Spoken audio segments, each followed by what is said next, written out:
Nabalitaan daw ni dating Pangulong Rodrigo Duterte na pinapaaresto na siya.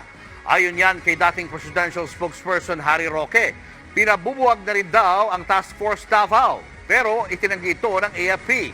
Nasa frontline ng balitang yan si Brian Castillo. Nakarating na kay dating Pangulong Rodrigo Duterte ang balitang aarestuhin na siya.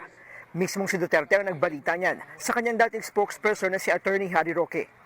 Hindi ako nakatulog kasi tinawagan ako ni Tatay Digong at ang sabi niya nakakuha siya ng impormasyon na anytime daw baka siya arestuhin.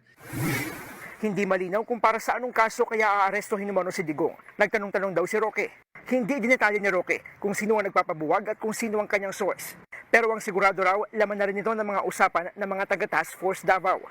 Tila senyales daw yan ang posibleng ang pag-aresto sa dating Pangulo.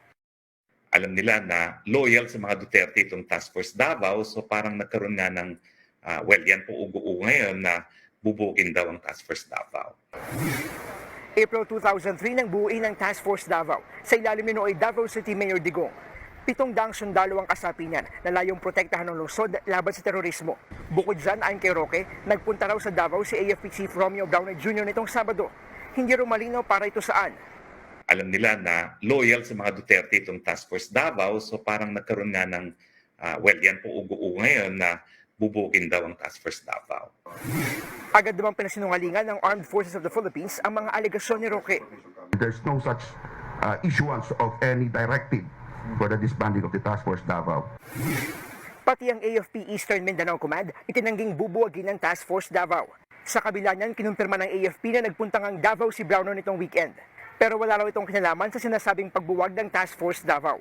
At lalong wala itong kinalaman sa tensyon ni na Pangulong Bongbong Marcos at dating Pangulong Duterte. Ang totoong dahilan ay ang pagtugon sa matinding baha sa rehiyon. The Chief of Staff went to Davao last weekend, but his sole purpose was for three things. Look into the HADR, how the AFP will assist sa sakuna po na nangyayari sa Davao. Pangalawa po is yung operations po that is being conducted in Davao. And third is to look upon the welfare of the troops. Dagdag pa ng AFP, nananatili silang independent sa gitna ng bangayan sa politika. Nasa bayan daw ang kanilang katapatan. Will remain loyal to the Constitution and of course to the chain of command. Kung may kinalaman naman sa drug war investigation ng International Criminal Court o ICC ang sinasabi ni Roque na posibleng pag-aresto kay Duterte, ayon kay Justice Secretary Boying Remulla, hindi sila kailanman kinontak ng ICC. Wala raw alam ang DOJ sa sinasabi ni Roque.